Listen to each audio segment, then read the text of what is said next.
Attack and dominate, YouTubers. You're locked into Morning Juice. Morning Juice. Tito. Tim May. Yes, sir. Bodie Wells. Putting my earbuds in. Yeah, get ready for this. It is our weekly time.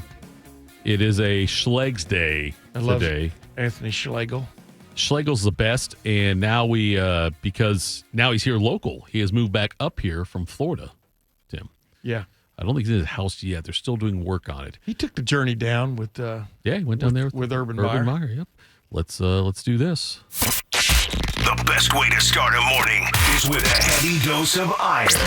Gas station ready, always. It is Schleg Day. It is a Schleg Day. Anthony Schlegel joins us here in the great state of Ohio. Schlegs, good morning. And I'm curious, I was out at the celebrity softball game, the Cardale Jones charity game this past weekend. I have a feeling you can hit a softball really well. Is that true, or am I wrong on that? That's accurate. I'm an athlete, man. I can play sports, multiple sports. I was out there with Luke Nutter and his dad, owner of Nutter Hardware, Nutter Handyman. Yep. Played Scioto, I don't know, a couple of weeks ago for my son's 19th birthday. It was an amazing time. Wow, wait a minute. Your son is 19. Yeah, it's crazy. How about that, Tim? I'm very old. That guy was a glimmer in his dad's eye when you were interviewing me. I know. Long time ago, and he's already now going off to college. Shot 83, though, at Scioto with a couple of doubles to start the round. Wow. So, wow. Here we go. Yeah, I can do things. Tito, I can do things. The Nutters are a great family. Luke was out there and did a great job. I love the Nutters. Oh, dude, Luke, listen. Hey, if you MC for hire and also side nugget, a really good pizza maker. Yes. Like Luke Nutter's your guy. Like he is the man of the people. Great time. I first met Luke when he was like a nanny's the wrong word, but kind of like that for the Spielman kids. That's how I bumped into him, because my oldest was the same age as Macy, and so like that's when I bumped into Luke Nutter for the first time. God, it's been so long. Now I'm old. Yeah, side nugget, Noah is a strength coach at Ohio University. Bobcats. Noah is Doing really? great things. Yeah, man, he's awesome. Good for him. Absolutely. Yeah. What do you guys got going on on the fan this morning? Well, on Morning Juice. What do you guys got? I'm sitting in for one of the Three Musketeers. You know, you Three Musketeers way back in the day. I'm sitting in for Bobby Carpenter, who's having doing some kind of family thing. But we're talking Ohio State football and everything else. And Anthony, I wanted to ask you, man. Last year, the excitement was off the chart about what that team could be. How would you describe the excitement for what this team could be in the final analysis? Is it an open book? Was it like you guys back in the mid 2000s when people quite weren't sure who this stud middle linebacker was going to be? You know what I mean? Was he going to deliver the goods right on down the line? I mean, how would you describe the excitement about this 2025 Ohio State football team? I wouldn't say they've changed. They just got louder because you have social media. The expectation at Ohio State has always been that you're the best. I would say this, and this is the beauty of college athletics, probably more so than the NFL, because you have talent acquisition in the NFL and they're pros, and these guys now are technically pros. Yes. The difference is that you had a very veteran-led team with a lot of high expectations. You brought in Will Howard, a veteran quarterback. You had veteran defense. 4 seniors on the defensive line. You had a lot of guys that you knew what they were and what they were capable of because you've seen the snapshot over time. This year's very different. And what I love about college football is how year to year the training, the mentality, the things that you do to build a team are different year to year because not every team is the same. And so, right now, they're reading chop wood, carry water in the offseason. Jeremiah Smith talked about it. He's like, this offseason was different than even the last year's offseason, which was very, very difficult. And when you have JJ saying that, why? I always go into the why. And you got to develop leadership. You got to develop some strength. You got guys that haven't been there that gotta get there, and therefore you got to manipulate some of the training, not necessarily what you do, program and progression, but how you do it. Mm-hmm. And like that's the subtle nuances. And so I'm really excited about the veterans that they do have. And when I say veteran, like leadership has no age, people. And so you have. I was talking about this the other day. Like when you look at the standard of Ohio State and some of the cool nuances, every single day they go in the weight room, there's a power unit. And last year it was broken up differently than this year. And, Jeremiah Smith or Caleb Downs, right, or an Arvell, they're grading people that are in their unit or in their group, not necessarily linebacker unit. It might be just a group of guys that is in their unit from all different, whether it's power, big speed, and they're evaluating them first on attitude and effort.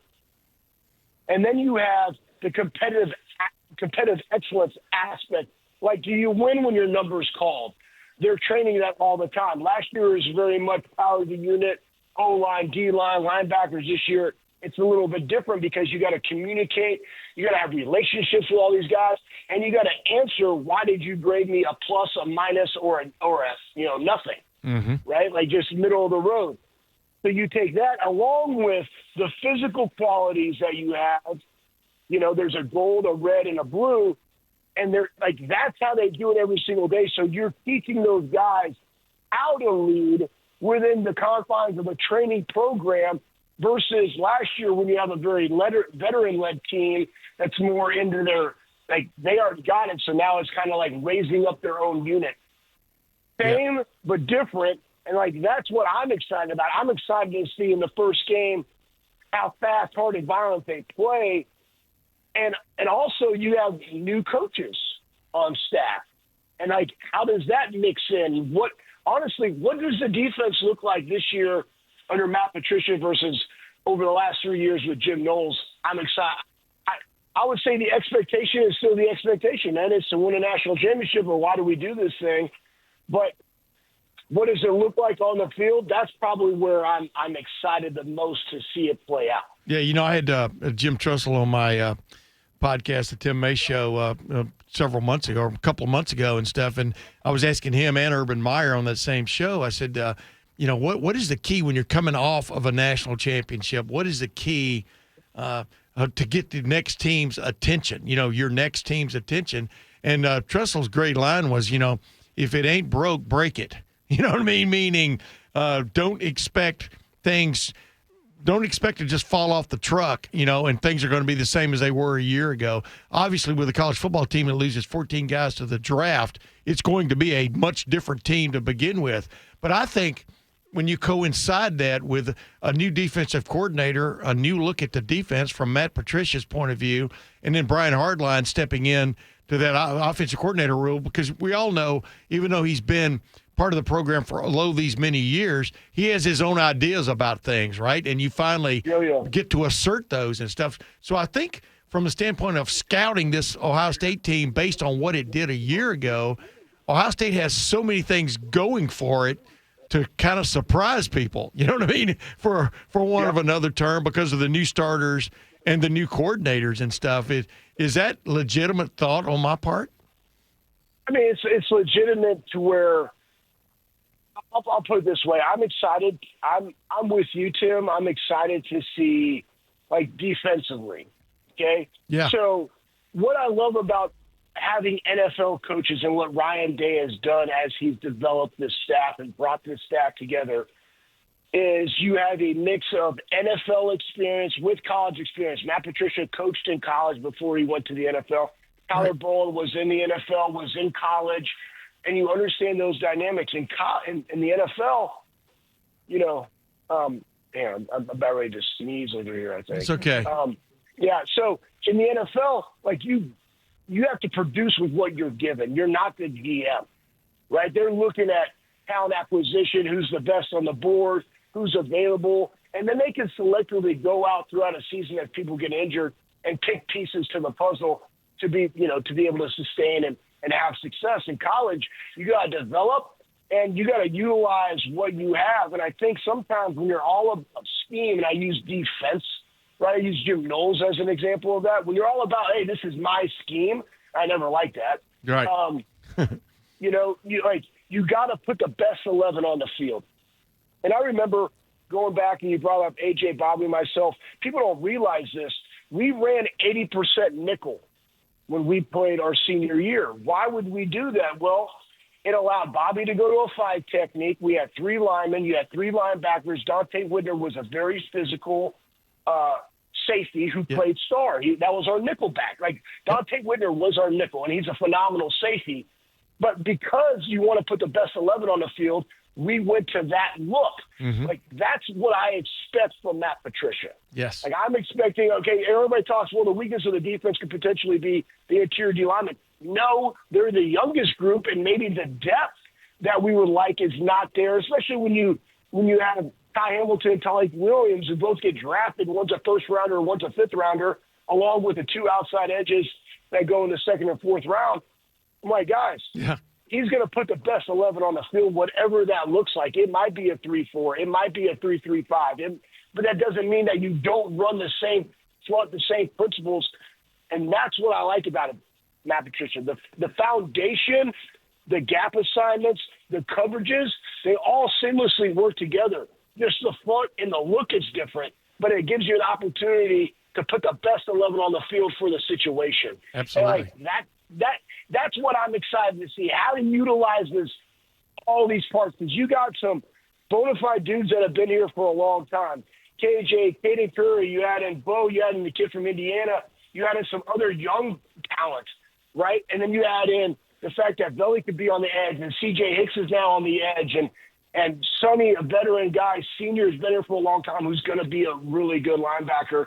Then you also have Peyton Pierce, and you have John, and then you look at the back end.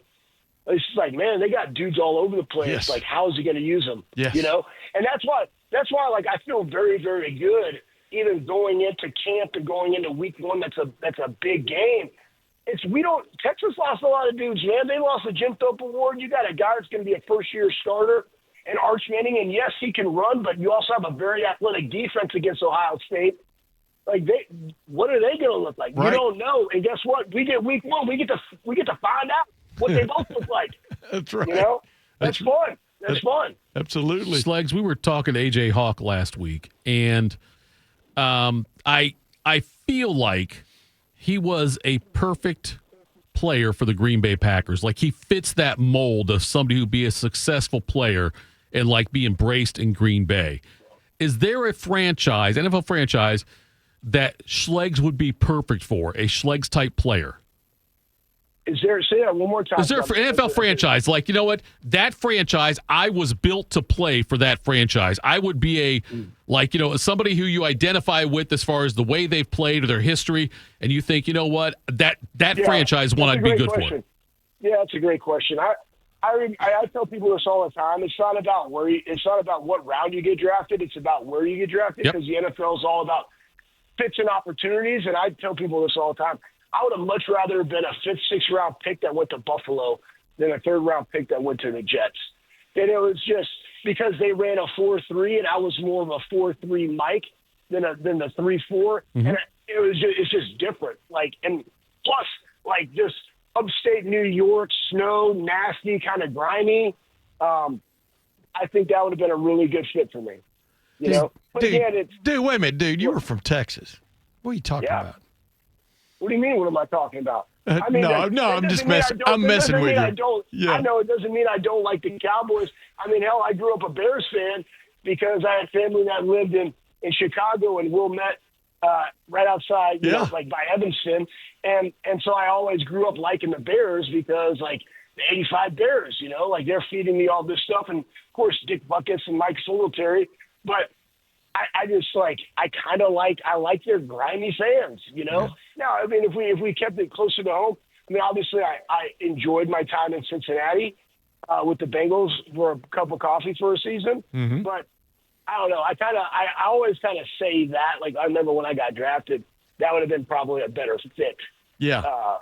than the Jets at the time. I was just talking about the difference in the weather, not the fact. I wasn't trying to make you be a lifetime Cowboy fan. I like nasty weather because then that means you got to run the ball. Yeah. It's hard to put the ball up in the air when it's snowing. Good point. You know? What? Like it's like put me in my element.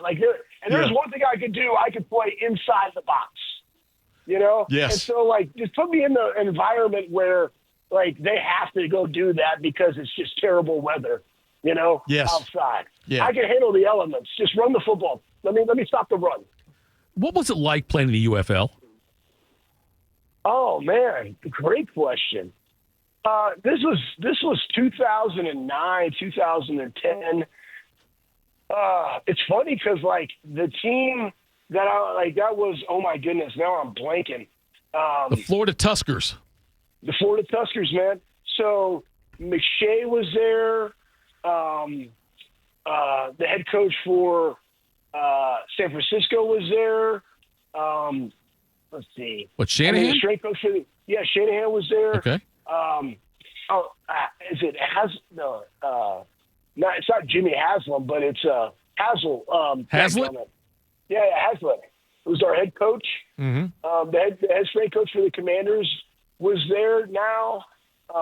There was just a bunch of dudes, and it was awesome. I mean, here I am. So 2008, I had to sit out. I couldn't. I remember I got a tryout with the Steelers, and I couldn't even touch my toes when I went into the physical because I had broken 3 bones in my back in 2007, and it shot up. Oh, it's not bad. It just happens, you know. I took the helmet to the back, and I remember I went there, and I couldn't even touch my toes. Just something locked up on the flight up there, and I couldn't even touch my toe. This is terrible. They're not going to pick me up, and so that was kind of 2008. And in 2009, they're starting this league, and I'm feeling frothy, and just started getting into training kids at Metroflex. So I played in that, but they put us up at Shingle Creek. It's this place in Orlando. So it was me, side nugget, D coordinator for Northwestern, Tim McGargle, all-time leading tackler, I think, in NCAA history, Division I. He was my roommate. So me and Tim, literally 2 queen beds. There's Tim, there's me. Boom. And, it was fun, man. We made $36,000 for 3 months of ball. And they put us up at this place, and we just played football. I mean, I was like, man, what a good buffer, you know? You're just trying to figure it out in life. And it's all right, cool, I'm gonna play this football. I'm gonna play football till the wheels fall off, and then the next year I end up dislocating my shoulder, and I was like, hey, I'm done. I was like, this ain't working out anymore. Yeah. I can't produce. It's time for me to stop. That's what's amazing about football is usually your career ends because somebody tells you can't play anymore. You know what I mean? Whether it's a doctor or a coach cuts you. That's I know that happens in a lot of sports, but football, it's a real final kind of thing, right, Anthony? Oh, yeah. It's like, hey, man, I remember as going in there and made a tap on a sideline, top of the game, came down on my left. It was extremely came down the left shoulder and dislocated. Now, Hey, I jogged all the way across the sideline. They're like, what's wrong? I was like, put a dude in. And I just sat down on the bench, and I was like, hey, give me a chew. And I always had Red Man Golden Blend over there, on the sideline. Yeah. And I threw some of that in, and I was like, listen, my shoulder's dislocated. They're like, what do you mean? I was like, it's out, bro. It's never happened to me. I don't get hurt, but I was like, I know this is not right. I was like, I need you to put it back in. So then they're like, you got to relax. I'm like, I'm as relaxed as I can be right now. I don't care. Just do this thing. And then they popped it back in. And then they're like, well, we could Don Joy it. And I'm like, you ain't Don Joy this thing, man. I'm making peanuts over here. Yeah. And I was like, I completely told my labrum. I was like, this ain't worth it, guys. This ain't worth it. So, there you go. Now, I will say this side nugget. I'm leaving the Tuskers, but what do? I'm driving back to Dallas, Texas at the time. I'm like, hey, I'm done. But I also got on the Hog Dogging website, and I found this guy, and I ended up buying a hog dog from Florida and driving her back. Her name was Sadie. I ended up driving her back to Texas. So, yeah, granted my time was done playing ball, but I picked up a really good hog dog on the way. Hey, Hey, before you left this show, I wanted to ask you that.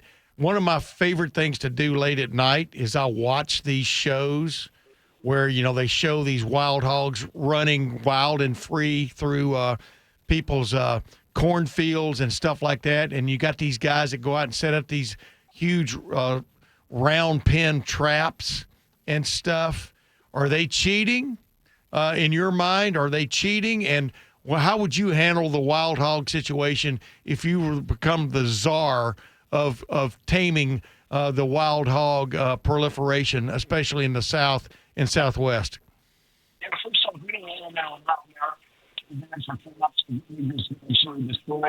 but then I could have a monopoly, and I could actually just go back to being a bona fide dude. Yes. They're not cheating. You got to have because down in Texas, people don't know this. Like, they go helicopter hunting for pigs. Oh, yeah. I remember one time this is back in 2007, 2008. They would fly. This is when it first started, and I would hunt on these huge 1,000-acre, park tracts of land, and they would do a helicopter hunt, and you're like, showing animals, guys, these things go in there and root up entire fields of people's crops. Oh yeah, and they're a pest. So they would shoot a bunch of them, and then we would go in with dogs afterward and clean, within hours, take out dozens. Yes. And they're not cheating. It was super fun. And the cool thing was, I was like, Steph, you remember that? This is early in our marriage, and we got married in 2004, so we've been married for about 5 or 6 years at the time. I'd be like, hey, I'll be gone for 3 days. Where are you going? I'll be in and out, but I would go catch kill a bunch of pigs, and then I'd go catch a bunch of channel cat and blue cats. Yeah. And then we would do homeless outreaches. It was I was validating my time away from home that I was doing God's work. Yes. Yes. And doing homeless outreaches while I was also just hunting and fishing. So yeah. Kind of selfish, but not. I've never eaten wild boar. Is it good? Does it taste good? Does it taste like pork?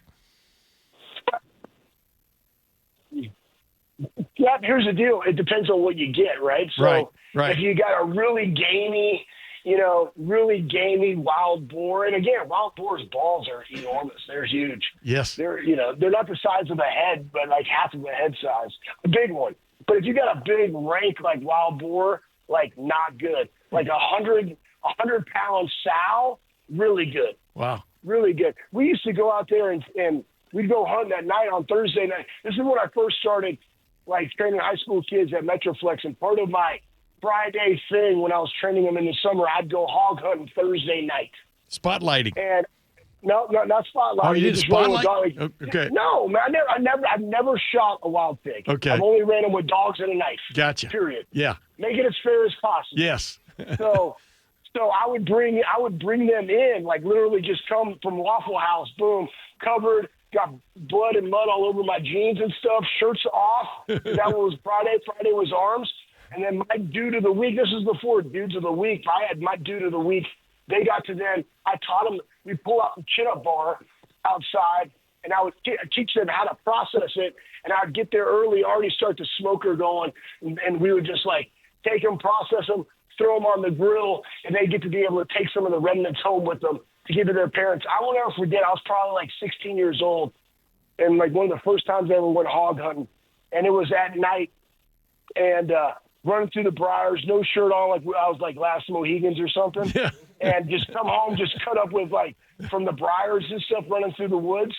And my buddy Brian Dobson, who owns Metroflex and stuff, he was like, hey, take this home to your mom. And it was literally just fully skinned hindquarter of a wild pig. There you go. And I just did. I took it in, and I just I didn't know any better. It's in a trash bag, and I just stuck it in the freezer. And I got my